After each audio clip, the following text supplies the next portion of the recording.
All right, everybody, we're going to get started. If you could please raise your hand if you can hear me and see my screen. Thanks, everyone. So today's topic is on creating collaboration and continuity in the collections process.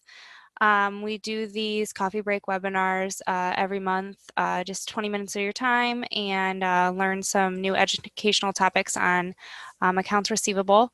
A little bit about us before we get started. Our product that we sell is called Anytime Collect. It's an automated accounts receivable software that helps you get paid faster by automating everything from the communications like invoices and emails, all the way till when you get paid. We have an online bill pay portal where your customers can go in and click a link and get paid. So we will get started now.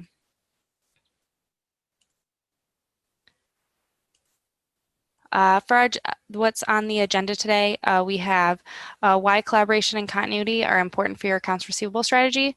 We're going to go over some key collaboration points with executives, key collaboration points with the sales department, and then finally how to create a continuity plan for your department.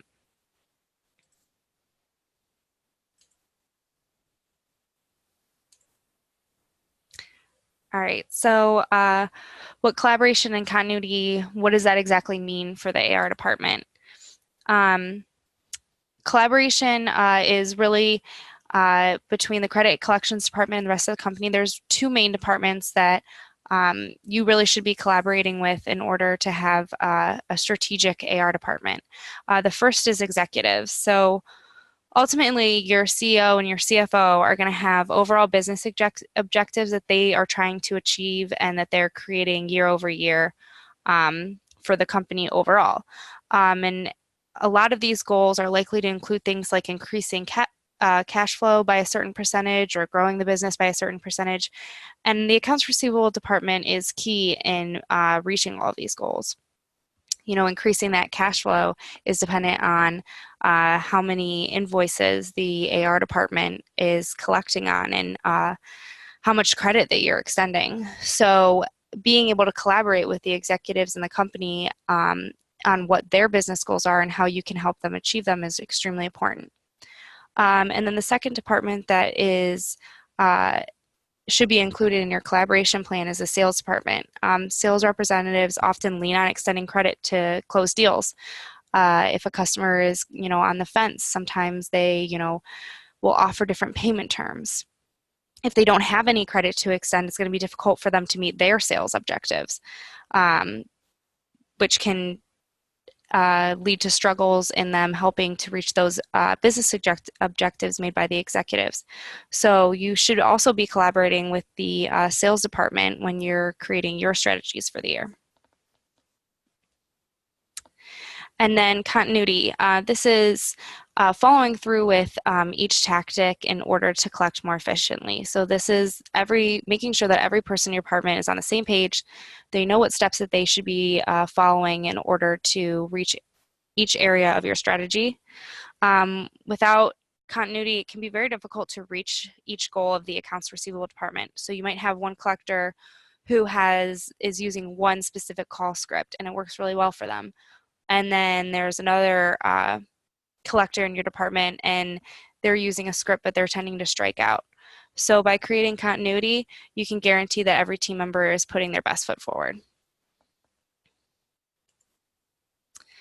So collaboration with executives, we're going to get a little bit more granular with what exactly this means. So sometimes it can feel like the accounts receivable department is living on an island. You go through your daily routines, you're calling customers, sending out emails, and you're probably really overwhelmed with your work. So when it comes to creating collaboration with executives, we've broken it out into three main areas that really you should be using as a starting point on how to collaborate with your executives. So the first is with meeting business objectives. So as we said before, they're coming up with these overall objectives, and oftentimes these are pretty broad goals, but the AR department can play a role in helping to meet these. So your executive team should be actively collaborating with you to create an accounts receivable strategy that will help them to reach these goals. And this can do with credit limits, escalation of invoice disputes, or general collection efforts. And all of this input can help the business as a whole. So make sure that you're sharing these strategies that and the overall accounts receivable goals that you have for your department with your executives, whether that's something as simple as, and this plays into the next point with establishing reporting metrics. This could be as simple as looking at each collector's collection call success or collection effectiveness index. Although the executives may not want all of this granular detail, in the long term, it's going to affect that final number that they want on how much you've increased the cash flow. And then finally, setting brand expectations.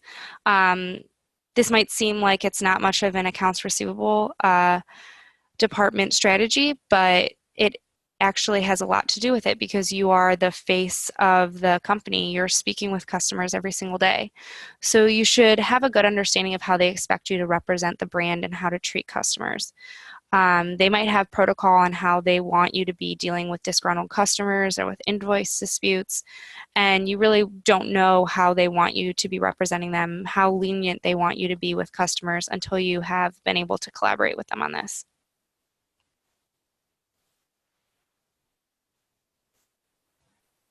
So now the more granular details of collaborating with the sales department. So oftentimes we found that there isn't a really great line of communication between the sales department and the collection department. But it's probably one of the most important relationships that you can be developing interdepartment in your company because what the sales department does affects the collections department, and what the AR department is doing is affecting how much the sales department can be doing and how they can be closing these deals that ultimately affect the company's cash flow as well. So the first part is setting credit limits. So each customer needs to be examined and processes need to be put in place to ensure that the correct credit limit is set. And this is where input from the sales team is crucial. So if the bar of the credit limit is set too high, this negatively affects your collection efforts and allows customers who should not be extended large amounts too much leeway.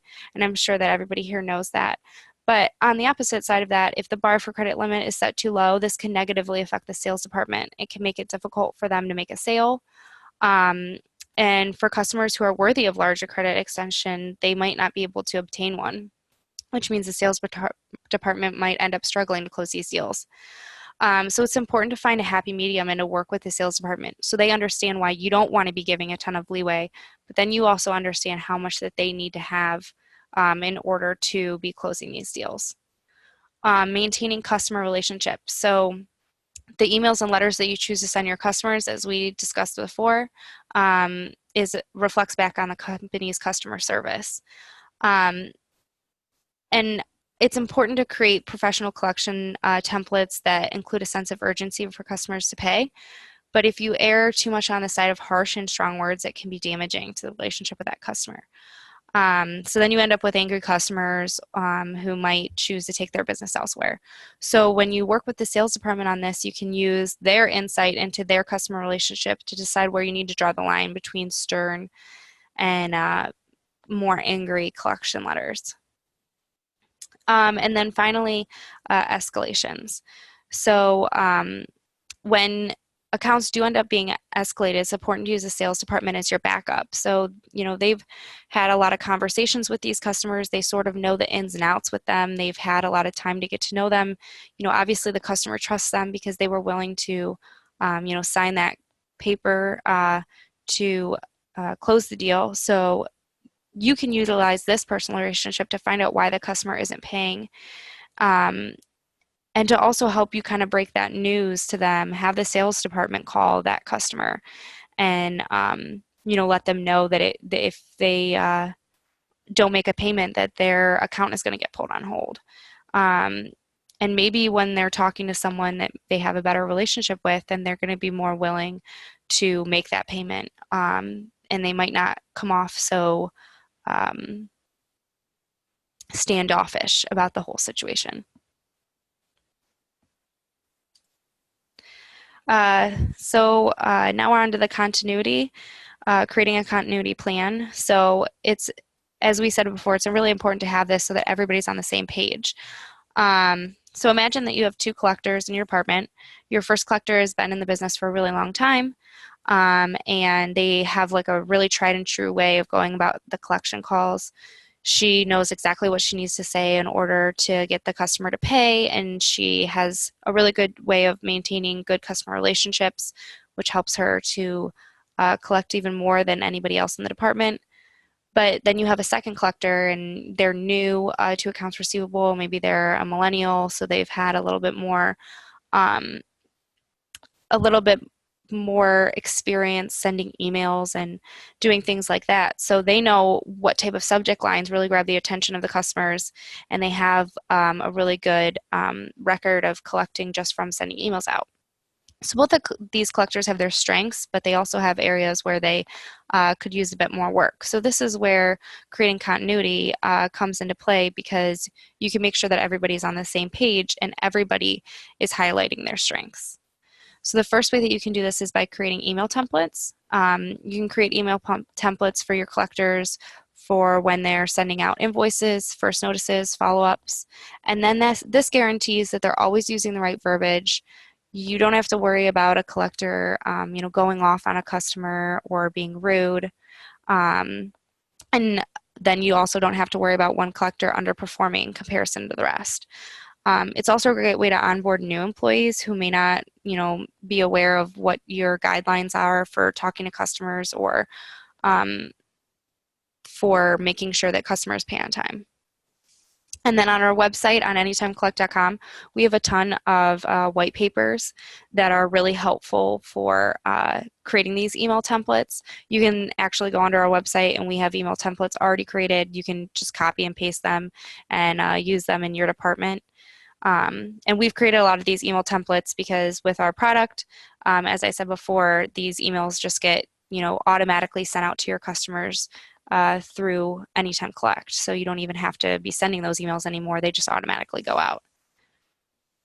The next is call scripts. So you can be creating call scripts to make sure that your customer or your collectors are saying the right thing to customers. Your call scripts can cover how to handle invoice disputes, chronic late payers, claims to have never received the invoice, and other common frustrating scenarios, so that you can make sure that your collectors are, if they're dealing with an invoice, that they know that they need to be, escalating this to the credit manager in the department. Your call scripts can really say whatever you want, but you can make sure that your collectors are all saying the right thing. And again, we have out on our website, we have a ton of different call scripts that you can be downloading and using in your department. You can tweak them a little bit, but all in all, you're not having to start from scratch. And then finally, we've talked a bit about escalation, but it's important that you include the right timing and process for when a collector should be escalating a situation to a manager. Because you don't want collectors handling dispute situation and creating payment plans when they really shouldn't have the authority to do so.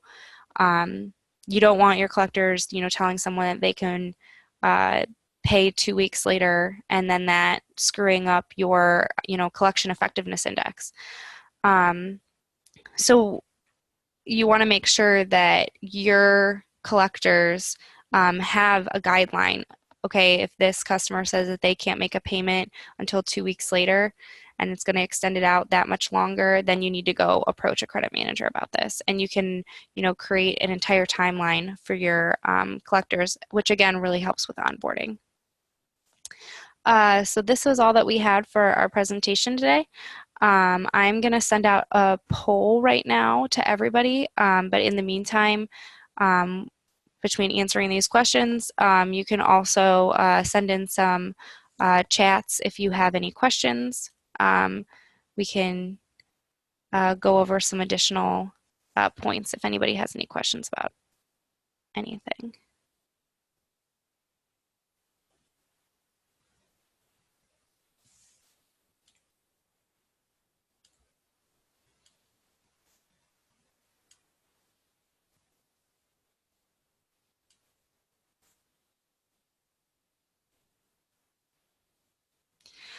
All right, I'm not seeing any questions, but do remember if our website is up on the screen now.